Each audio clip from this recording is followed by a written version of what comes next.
Olá, muito bom dia. Começa agora o Jornalismo em Pauta aqui no Grupo Séries de Comunicação. Sejam todos muito bem-vindos para esta manhã de domingo, hoje 28 de setembro, semana que começou a primavera, mais uma estação, mas ainda com temperaturas baixas aqui no estado do Rio Grande do Sul. Sou Felipe Keller, estão aqui comigo Daiane Gissen. Bom dia, Daiane. Muito bom dia, Felipe. Bom dia, Sadi, Odair, a Luísa, que está conosco neste domingo na técnica. Mais um domingo chegando por aqui com as principais informações da semana, que foi uma semana muito movimentada aqui para o Grupo Séries. Odair, bom dia. Grande Felipe, tudo bem? Bom dia, Bom dia. Sadi, Dai, ouvintes do Grupo Séries de Comunicação. Antônio Sadi Ribas, tudo bem? Bom dia. Satisfação, Felipe, estar aqui com você, com os amigos ouvintes do Grupo Séries, muito especialmente da AM, da FM, a Luísa, né, nossa sonoplasta dessa oportunidade, o Daír e também a Daiane. Cumprimento especial a todos os nossos parceiros também. Bom dia, Luísa, que está na parte técnica aqui também. Portanto, muito obrigado pelo trabalho, pela presença e sim, você está ouvindo através das séries AM, Positiva FM, pelo site gruposeries.net.br, pela página do YouTube do Grupo Séries de Comunicação, nesta manhã de domingo. A gente começa falando sobre fatos que aconteceram em destaque aí pelo mundo. A gente teve o reunião nessa última semana na ONU, Organização das Nações Unidas, e nós tivemos os dois primeiros pronunciamentos do presidente brasileiro, Lula, e também do presidente americano, Donald Trump. E o presidente americano deu sinais de aproximação do presidente Lula. A interpretação que tem com relação a esse discurso político é de que o presidente brasileiro tem que ir a Washington fazer negócios ou tentar negociar a situação das tarifas, porque aquela narrativa de que não querem falar com a gente, ela caiu por terra, porque o Trump colocou, então, deu a chave da Casa Branca para abrir a porta aí lá no Salão Oval ou no salão de trabalho ali, no escritório de trabalho do Trump, começar uma negociação lá mesmo nos Estados Unidos.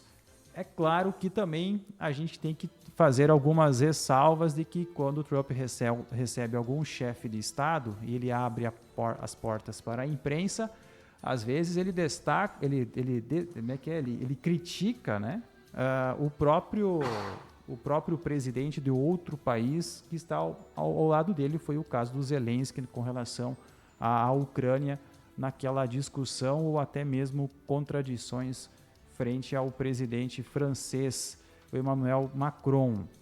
E aí, será que teremos uma boa negociação ou quem que vai nessa viagem, vai ter essa reunião ou o Lula vai tentar ainda manter ganhos políticos com relação a toda essa situação? A bem da verdade, Felipe, as negociações nunca estiveram cessadas. O presidente americano, a diplomacia americana, sempre abriu as portas para que se pudesse conversar e tratar desse tema. Quem estava incomodado com a aplicação das tarifas era o Brasil e não o presidente Trump. Então, se houvesse desconforto do lado de cá, o lado de cá é que deveria tomar a iniciativa de entrar em contato com o presidente Trump ou com a diplomacia americana para tentar chegar a um denominador comum. E não aconteceu. Do lado de cá, do lado do Brasil, foi propalado a informação de que os Estados Unidos não queriam conversar com o Brasil, com a diplomacia brasileira. Mas na prática não era isso. O Brasil não fez questão também, a diplomacia brasileira não fez questão nenhuma de insistir, não fez questão nenhuma de negociar, até para valorizar o momento político que depois foi ganho, e a gente sabe disso, pelo presidente Lula, no sentido de angariar prestígio nacional aqui no Brasil e fazer com que a sua popularidade melhorasse. Haja vista que naquele período estava lá embaixo. E não sei se isso é verdade, mas enfim, as pesquisas que apareceram depois, elas dão uma conotação de melhora da imagem pública do presidente da República aos olhos da nação brasileira. Agora, se isso é verdade ou não, é outro departamento. O fato é que os institutos de pesquisa, e não foi um só, foram 2 ou mais, né, anunciaram que a imagem do presidente Lula perante ao cidadão brasileiro melhorou. Essa ação que você falou aí, Felipe, agora lá na ONU, foi um lance americano. Então, foi um lance do presidente americano, do Donald Trump, tomando a iniciativa e se oferecendo para uma conversa e um diálogo. Até porque eu, sinceramente, acho que a medida que o Trump tomou, ela foi exagerada, ela foi um tanto quanto demasiada. E talvez ele possa até ter se arrependido. E aí viu que o Lula então não reagiu, acomodou-se por interesse, né? Não defendeu, não fez a parte dele, que era defender a economia do Brasil, que era justamente fazer uma defesa enfática dos interesses nacionais, né? Aí o Trump tomou essa iniciativa que, aos olhos da imprensa, soa agora como pressão para o presidente Lula. Ou ele toma a iniciativa de conversar com o presidente Trump e negociar, então, uma melhor condição econômica de aplicação da taxação, ou então ele não faz nada e aí ele paga o preço pela sua inércia de não agir como líder, como diplomata brasileiro, defendendo os interesses nacionais. É assim que eu vejo essa situação, Felipe.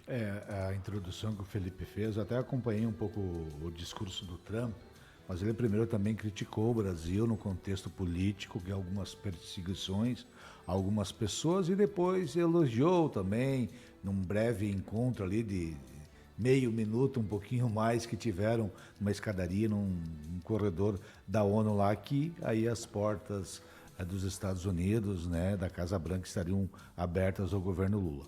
Basta agora a iniciativa do governo Lula, se vai ter interesse ou não de visitar Trump, até para resolver essa questão de taxação aí que está difícil para alguns setores da economia, Felipe. Agora, o que me chamou a atenção nessa situação, aí, desculpa, Daiane, foi o fato de que o Lula estava com fone do ouvido, ouvindo a tradução, e não estava entendendo o que estava dizendo. Alguém chegou e disse para ele: o Trump está falando de você lá. Ele: estou falando de mim? Aonde? Quando? Não sei o quê. Isso me chamou a atenção, né?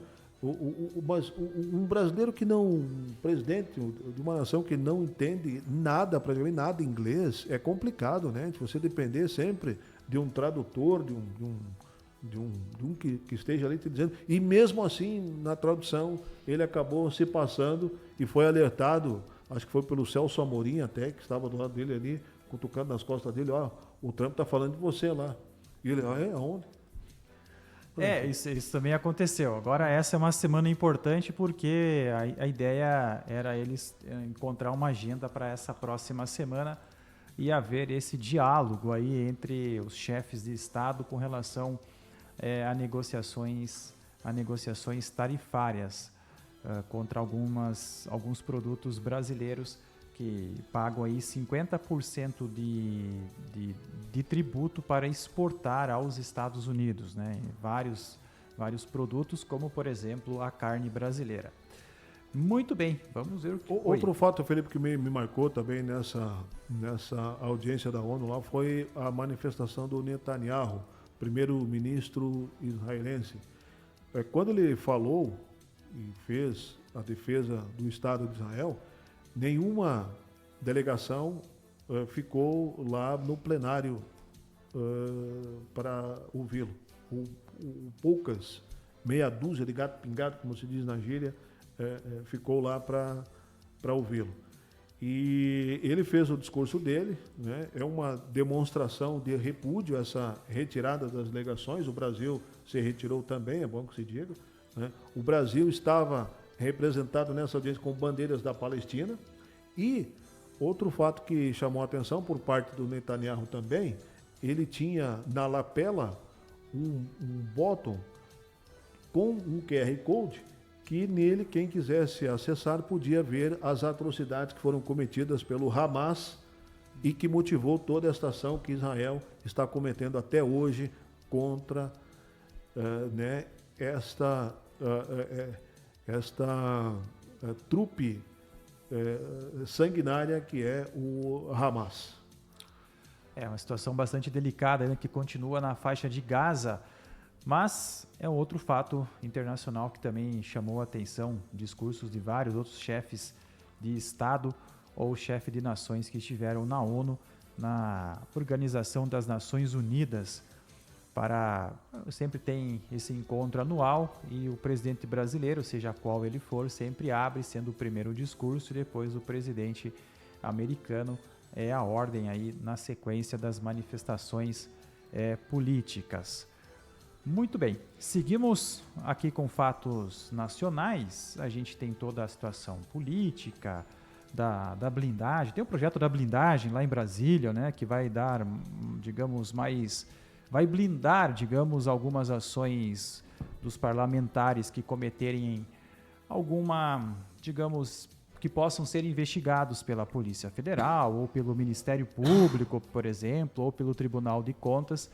Há uma crítica com relação ao projeto de blindagem que coloca, digamos, a força parlamentar contra processos ou ações na justiça mais forte ou protege mais o parlamentar, né?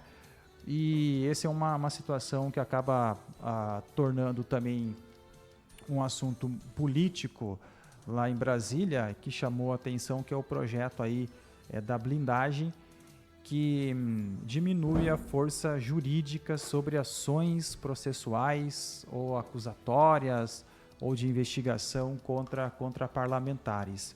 Mas há uma divisão, inclusive, dentro do próprio Congresso Nacional, entre a própria esquerda e entre a própria direita, entre aprovar esse projeto, porque no projeto não tem assim uma eloquência textual do ponto de vista com relação ao Supremo Tribunal Federal. Ele dá mais força de proteção contra ações de investigação e ações da justiça que podem atingir um parlamentar, né? Então, mas há uma divisão de opiniões com relação a isso, né? Até que ponto o parlamentar que ele cometeu algum ato de corrupção, ele pode ou não pode ser investigado por isso. Então há uma discussão, ou ser acusado por isso, ou perder o cargo por qualquer acusação, né?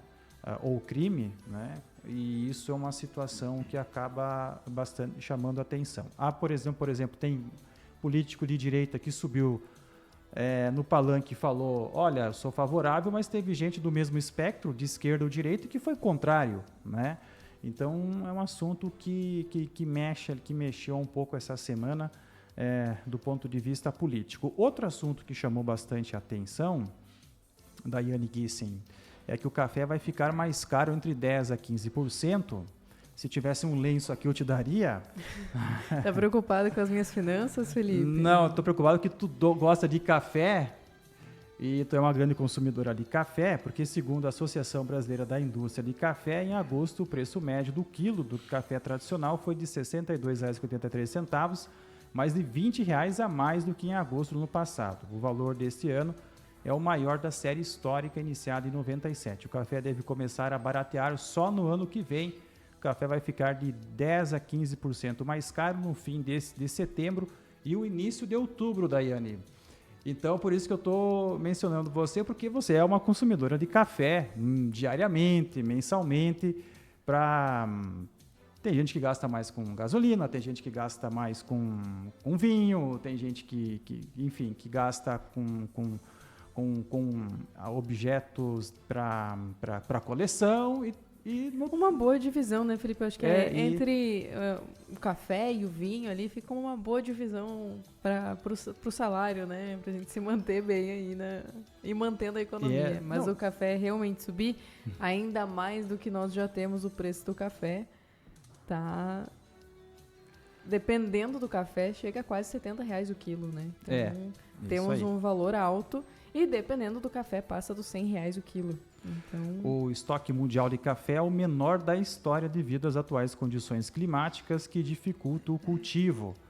E aí a demanda é bem mais baixa do que para atender a capacidade de consumo. Mas o que chama atenção aí, Felipe, o fato que no bojo da tarifação americana, o café está inserido, né? Sim. Está com 50%. Está com 50%. E esse café não está sendo exportado para os Estados Unidos. Lá. E mesmo assim... Deveria ter não- uma tendência natural de queda, né?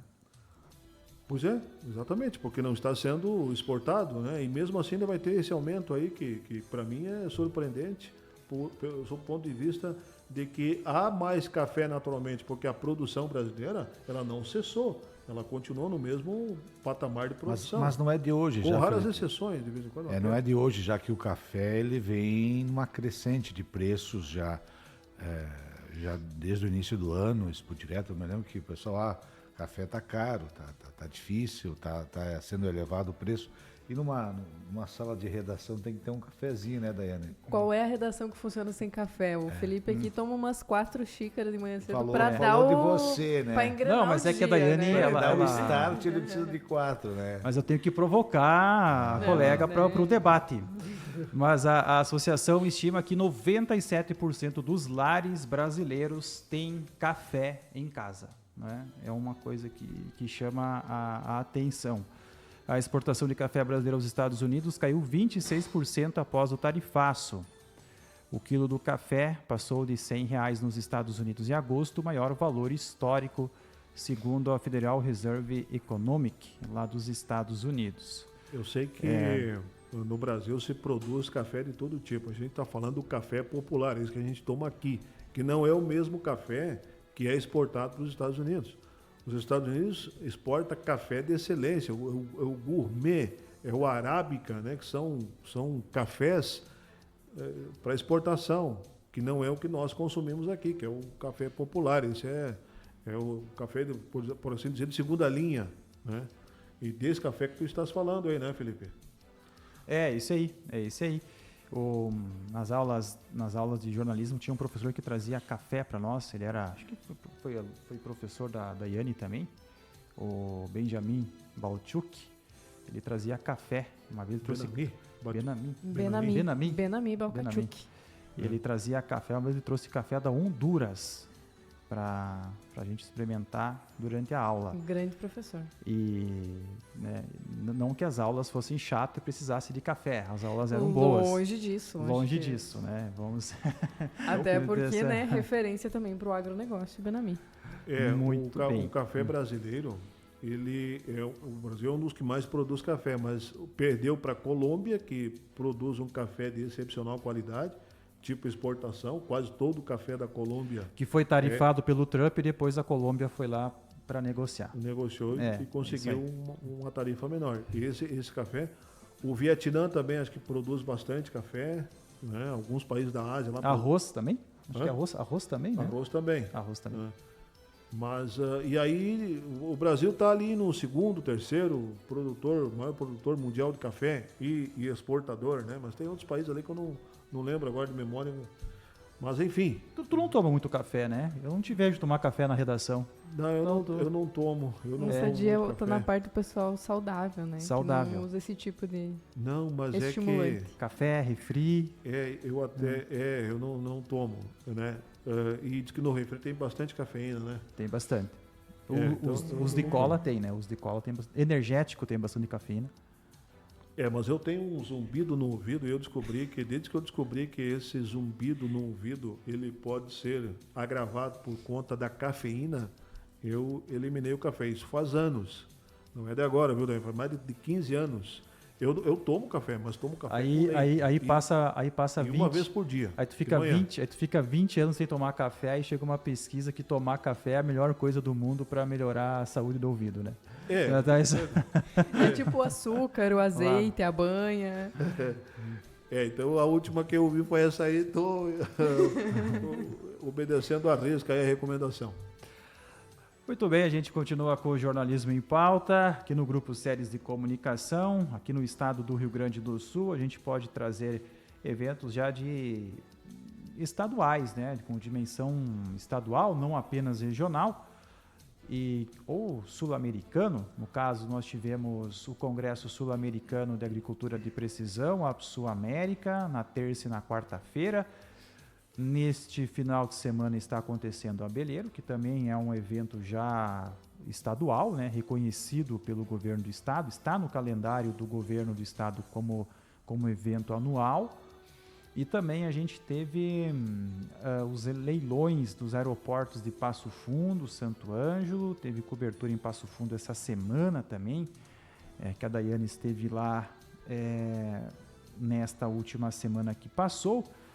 Vamos começar com o Coap Sul América, Sadi. A gente esteve lá, muita tecnologia, inovação, máquinas agrícolas, solo, manejo, ou seja, taxa variável, muito estudo, muita ciência ligado ao agronegócio, que essas pesquisas elas são desenvolvidas, fortalecem na formação de novos produtos, e esses produtos, a partir de vários estudos e ações dos acadêmicos, em parcerias com empresas também, formam diferentes produtos, seja na indústria, seja na produção de sementes, correção de solo, através de análises, e é levado ao mercado para acesso ao produtor. Isso tudo conceituado na agricultura de precisão, e esses 2 dias foram de ensinamentos e conhecimento na área científica do agronegócio. Dos que foram ouvidos, Felipe, aqui pelo Grupo Séries de Comunicação, e olha, nós entrevistamos lá inúmeras pessoas, inúmeros pesquisadores, inúmeras autoridades do setor do agronegócio,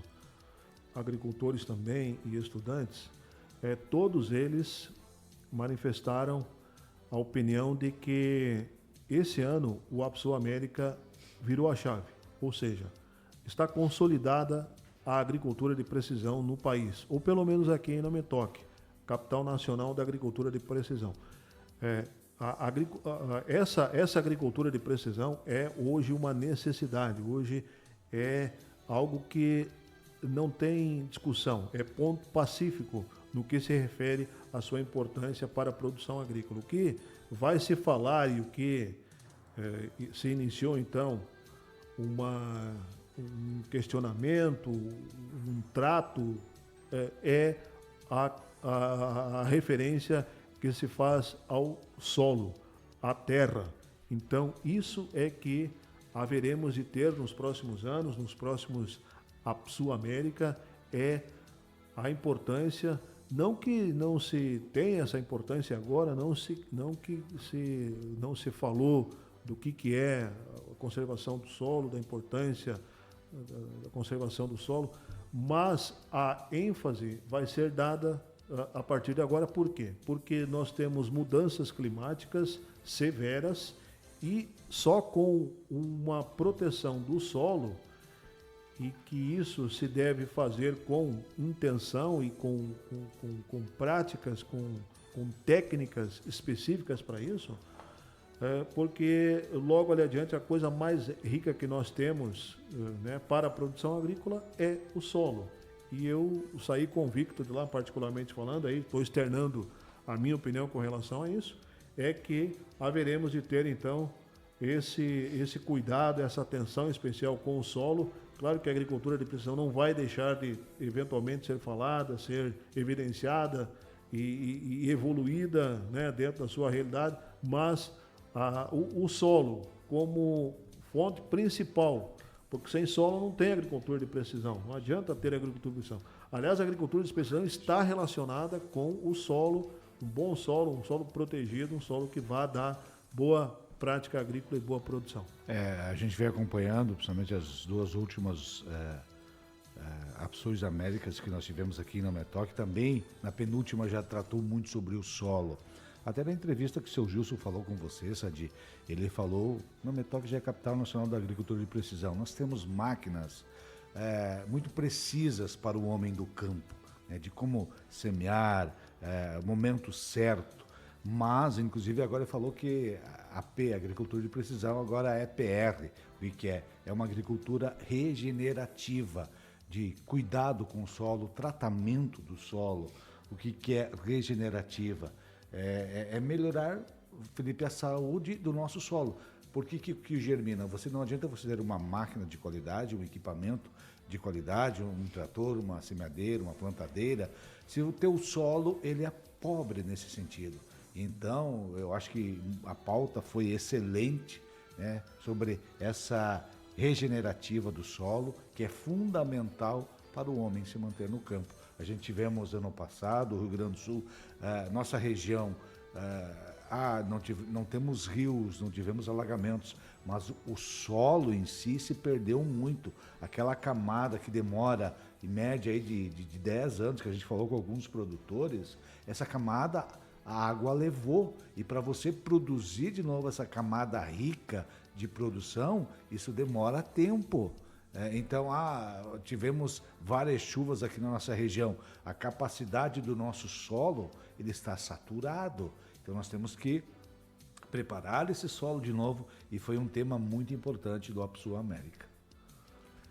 Muito bem, a APSU América aconteceu essa semana, ali no Parque da Expo Direto, trabalhando outro aspecto que foi trabalhado foi a situação climática, né, vinculado também à agricultura de precisão, já que fatores climáticos também influenciam e muito, claro, a situação e capacidade produtiva. O APSU que volta a acontecer em 2027, daqui a 2 anos? 27. Normalmente acontece no mês de setembro, a cada 2 anos aqui em Não Me Toque.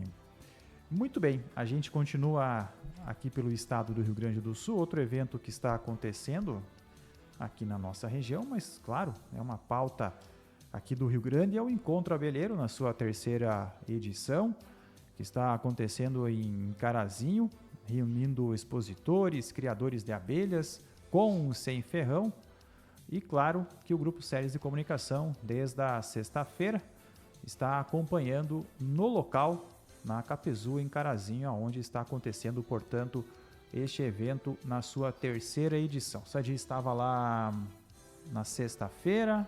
Estive na quinta lá também. Na quinta-feira o Dair já estava lá, fazendo também um boletim, trazendo as primeiras informações na véspera do início, inclusive, do evento do Encontro Abelheiro, que tem expositores ligados à cadeia produtiva das abelhas, né? E são os meliponicultores e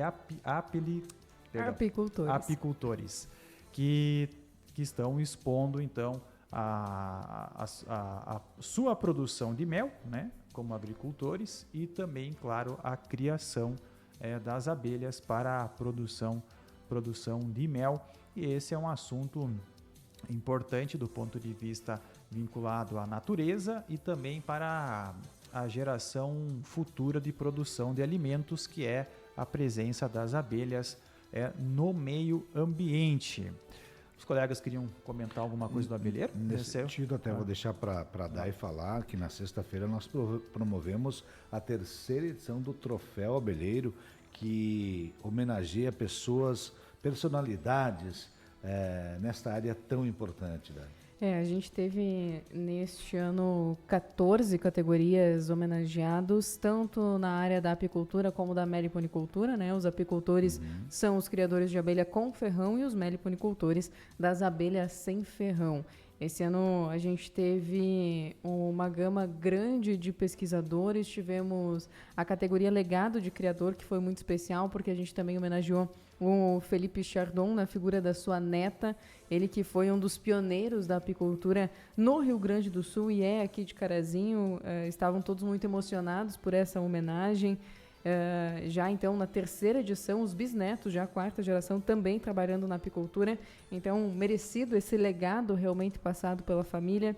E a gente tem também toda a parte de pesquisa do quanto a cadeia produtiva das abelhas hoje tem se reinventado, não só na soja, né? Por algum tempo a gente falou bastante da soja, mas especialmente na canola, no trigo, em outras oleaginosas, também fazendo a diferença na melhor qualidade da produção agrícola. E essa parceria aí entre os agricultores e os criadores de abelha, então, que podem fazer a diferença nesse sentido de sustentabilidade e também do cuidado com o meio ambiente. Foi um grande evento, é sempre uma satisfação poder homenagear essas pessoas em vida, né, Odair? Que é um dos objetivos desse troféu, poder trazer essa homenagem, esse reconhecimento para as pessoas que estão fazendo neste momento. O Grupo Séries tem vários projetos nesse contexto que homenageia as pessoas em vida, e esse projeto do Troféu Abelheiro, que a gente tem informações que não existe outro troféu homenageando pessoas ligado a criação de abelhas, ele é destaque nesse sentido. Então, é uma valorização do Grupo Ceres para esses empreendedores, pesquisadores e criadores de abelha.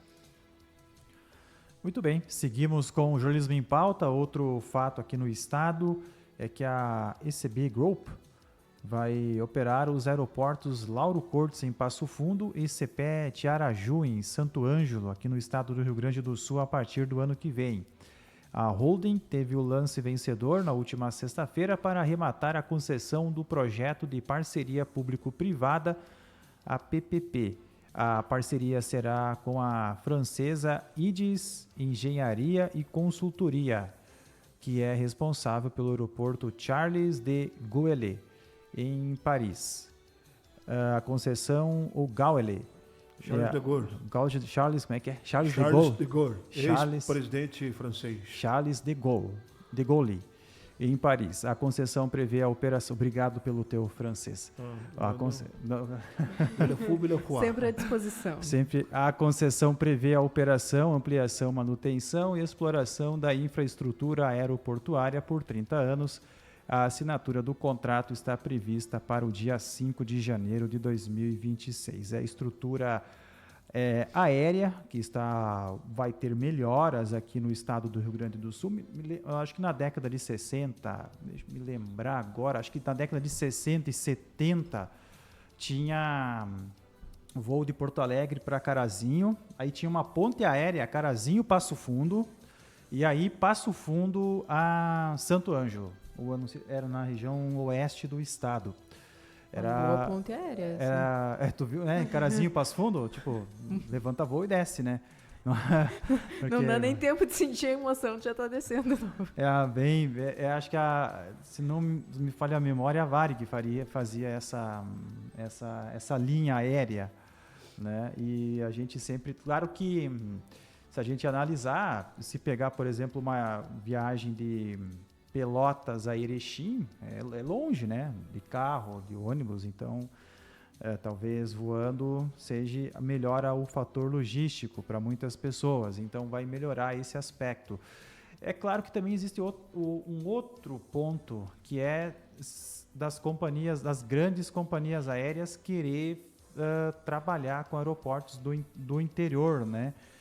Ali em Passo Fundo, acho que duas, não sei se tem as 3 estão operando ainda, agora não me lembro bem certo, porque tem que ter demanda, né? Senão as companhias aéreas não vêm, né? Isso é um fator importante. Ali em Passo Fundo teve ali aquela onda verão, né? Que o pessoal vai muito para Santa Catarina veranear, de vez em enfrentar lá 9, 10 horas, 11 horas de estrada viajando, pega um voo e em 40 minutos está em Florianópolis ou em Navegantes, enfim. Então, era um período que tinha mais voos. Mas, enfim, a infraestrutura aérea é importantíssima. Por exemplo, para Expo Direto, para muita gente que vem de fora do país ou vem de outras regiões do país, o aeroporto Lauro Cortes é fundamental para atender uma demanda de todo o Brasil que vem até, ou sul-americana, que vem até a Expo Direto, né? Então, com certeza, Felipe. O aeroporto Lauro Cortes, nós temos aqui diretamente interesse. O problema é que quando chove, né? E quando chove tem que ir a Chapecó ou voltar para Porto Alegre, né? A última Expo Direto, inclusive, gerou toda uma celeuma, porque todo o equipamento ali, que ele é italiano, se não me falha a memória, ele ainda estava em processo de instalação, que essa empresa que estava comandando ali, o aeroporto, ele é municipal, mas passou ao estado, né, para justamente poder receber esses investimentos que foram feitos ali. E um dos grandes investimentos foi equipamentos que pudessem ocorrer as decolagens e aterrissagens num período de cerração e à noite, principalmente.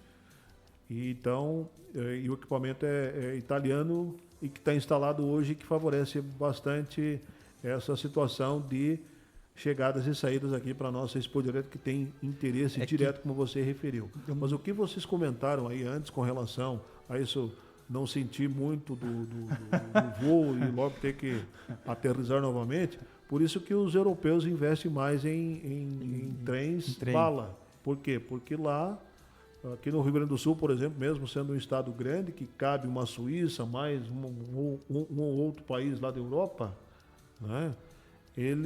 Você faz de trem, com trem-bala, que é a mesma coisa, mais rápido, mais seguro, né? No governo Dilma tinha o projeto Trem-Bala, se lembra? Rio de Janeiro, São Paulo, na época da Copa 2014, queriam fazer um trem-bala. E que abrangeria outros segmentos também, não só o transporte público, mas também outras cargas, enfim, né? Mas aqui no Brasil optou-se por rodovias e, nesse caso aí, por aviação, que num estado que é grande, né?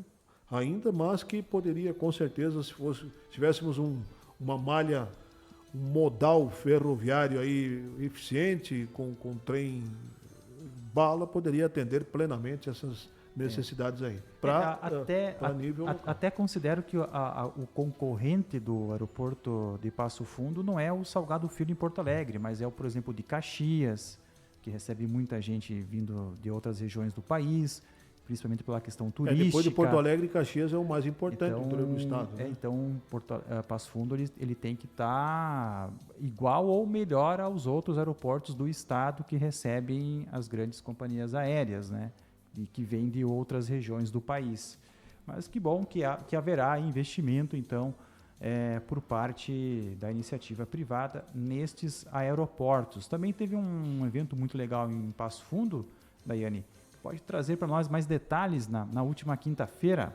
Foi um evento, uma experiência, né? Na verdade, Felipe, nós fomos conhecer um pouco mais do ECB Group, então, que é o grupo que tem como presidente e idealizador Erasmo Carlos Batistella. Ele que está produzindo, desenvolvendo um projeto que é o Icon ECB, onde em uma das quadras mais movimentadas de Passo Fundo, ainda na parte central, o ponto mais alto da cidade, um empreendimento em que vai ter a construção simultânea de 4 torres, sendo um prédio que eles chamam como o primeiro aqui no Brasil de AAA, ou seja, são 3 edifícios construídos um sobre o outro, abrangendo nos primeiros andares toda uma parte de hotelaria. Em seguida, vai ter toda uma parte de salas comerciais e, por fim, toda uma parte empresarial. Inclusive, 7 andares serão voltadas para a BS Bios nesse desenvolvimento. Então, toda uma parte também voltada para residências, apartamentos a partir de 80 metros quadrados a até 266 metros quadrados em outras 3 torres. E tudo isso construído de forma simultânea. E todos os prédios têm os 4 lados com vistas, nenhum acaba trancando a vista do outro. E entre meio ainda tem toda uma parte de mall com lojas, mercados, parte de restaurantes e uma comunidade, uma comodidade maior para quem ali for morar. Os engenheiros são de São Paulo e também do Rio de Janeiro, a parte arquitetônica é do arquiteto Feu, do Rio de Janeiro, e ele desenvolveu esse projeto pensando em um novo conceito de cidade que é chamado Cidade Caminhável, ou Cidade de 15 Minutos, aonde você encontra tudo em um local sem precisar se locomover ou precisar de veículos para isso. E esse prédio está também estrategicamente colocado próximo ao Instituto Educacional, que também pertence ao empresário, então, que adquiriu em 2022, se eu não estou enganada, com relação a isso, e também está construindo um novo edifício, aumentando a capacidade de alunos do Instituto em um novo momento, agora construindo o edifício Chicago, que vai ser voltado para a educação infantil e também para os 2 anos, das 2 fases do ensino fundamental, além de manter o edifício antigo, que é o edifício Texas, mantendo todo o ensino médio. Ou seja, é possível morar, trabalhar e ter a escola dos filhos em até 15 minutos, apenas descendo o elevador. Então, um novo conceito também desenvolvido ali em Passo Fundo, pioneiro aqui na região do estado. E também tivemos a oportunidade, então, durante a tarde, de conhecer um pouco mais sobre o funcionamento da BH, então, também a parte da produção de biocombustíveis. Conhecemos os laboratórios e toda a parte operacional de laboratório com relação às caldeiras. E conhecemos um pouquinho mais da produção do Bivante, que é o novo combustível da BH, que ele é 99,9%, então, produzido com biocombustíveis e tem praticamente 0 emissão de carbono, totalmente sustentável. e lá já tinha caminhões, escavadeiras, enfim, algumas máquinas que eram movidos pelo Bivante. E a grande novidade é que ele não precisa ser feita nenhuma alteração no motor. O motor que já sai de fábrica pode ser abastecido com o Bivante, que vai funcionar sem nenhum tipo de necessidade ou de mudança. E na sequência, claro, fomos conhecer também a planta que está em construção da BH com relação à fábrica de etanol, conhecendo um pouco mais de todo esse processo de construção que eles estão passando.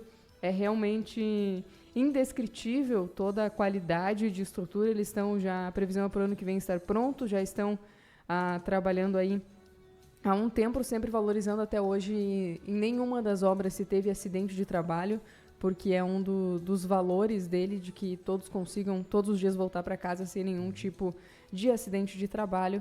E também, então, pioneiro, lembrando que essa fábrica então, de etanol está tendo a maior parte da aquisição de compras, de produtos, dos silos, de concreto, do que for necessário, está sendo adquirido aqui dentro do estado do Rio Grande do Sul.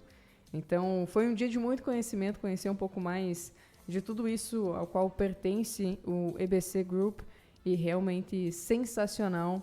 E ainda na coletiva de imprensa, então, surgiu a parte de que o grupo poderia, então, ser um dos compradores e de fazer essa parceria público-privada com relação aos aeroportos. No final do dia, seu Erasmo nos acompanhou ao longo de toda essa visita, pegou o avião ainda no fim do dia e foi a São Paulo para estar lá e conseguir realizar isso também com relação aos aeroportos aqui do estado. Então, foi um dia e tanto na quinta-feira, mas a gente conseguiu ter uma noção da quantidade de tecnologia, em especial os 4 edifícios sendo construídos de forma simultânea num mesmo terreno, e o pico de pessoas trabalhando na parte de etanol da BS Bios pode chegar até 1.200 pessoas. A gente observou as imagens feitas pelos stories e entrevistas, assim, impactante, assim, Daiane, Nossa Senhora, e pela organização, tudo bem determinado, bem organizado, assim, algo impactante. É realmente uma organização. Foram quase 3 anos fazendo o projeto para estimular como seria toda essa parte desses 4 edifícios, então, do Icon EBC, e a maquete que a gente pode ver, né? Tem um vídeo nas nossas redes sociais que mostra em detalhes. A maquete levou 8 meses para ser construída. O que é mais impressionante, o que mais me impressiona disso tudo que você relatou aí, Daiane, é a capacidade administrativa que tem o Erasmo Carlos Batistella. A gente que conheceu o Erasmo administrando um posto de combustível ali em Colorado, e que era um posto que tinha uma bandeira desconhecida, inclusive, que hoje acho que nem existe mais aquela bandeira que o Erasmo defendia e tinha ali naquele vizinho município. Aí ele vendeu, foi para Passo Fundo, iniciou esse processo de combustível renovável, de combustível através do etanol, e hoje é um CEO, um empresário de sucesso, referência aqui no estado, referência em arrojo, referência em inovação, e que orgulha a todos, principalmente porque eu quero referir a pessoa do Erasmo, porque era uma pessoa que estava assim, um cidadão que nem nós, por exemplo, assim, bem antes, né? Um pouquinho antes ali dele adquirir esse posto de combustível ali em Colorado. E hoje se transformou nesse homem dinâmico, arrojado, e que encara esse investimento aí com a maior facilidade. É impressionante.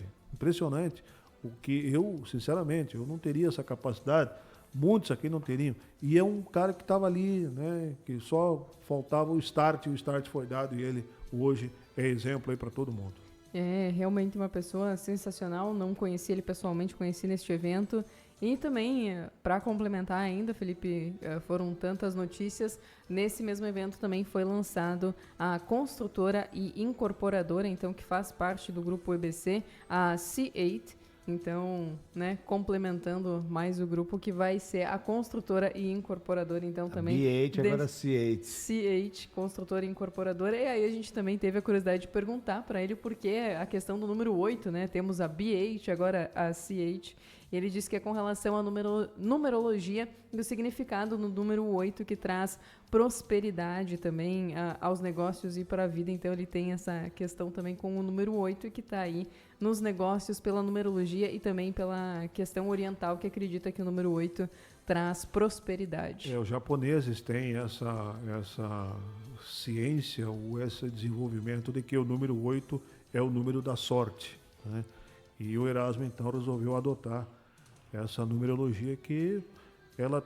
Aliás, o ser humano como tal, o homem como tal, ele tem que ter um norte, ele tem que acreditar em alguma coisa, né? Tem uns que são ateus, não acreditam em Deus. Ou ele acredita em Deus, né? Que é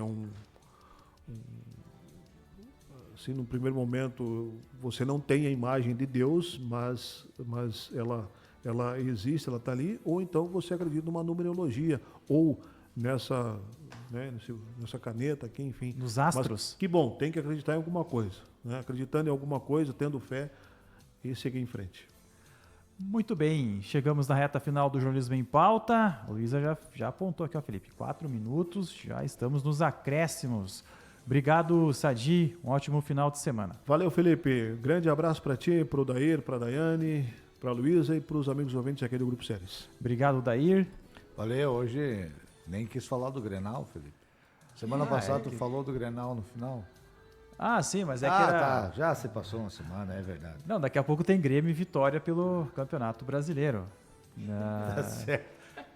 Então tá, Felipe. Tchau, bom domingo a todos. Não foi fácil. Daiane, bom final de semana. Bom final de semana, Felipe, Odair, Sadi, a Luísa, todos os nossos ouvintes.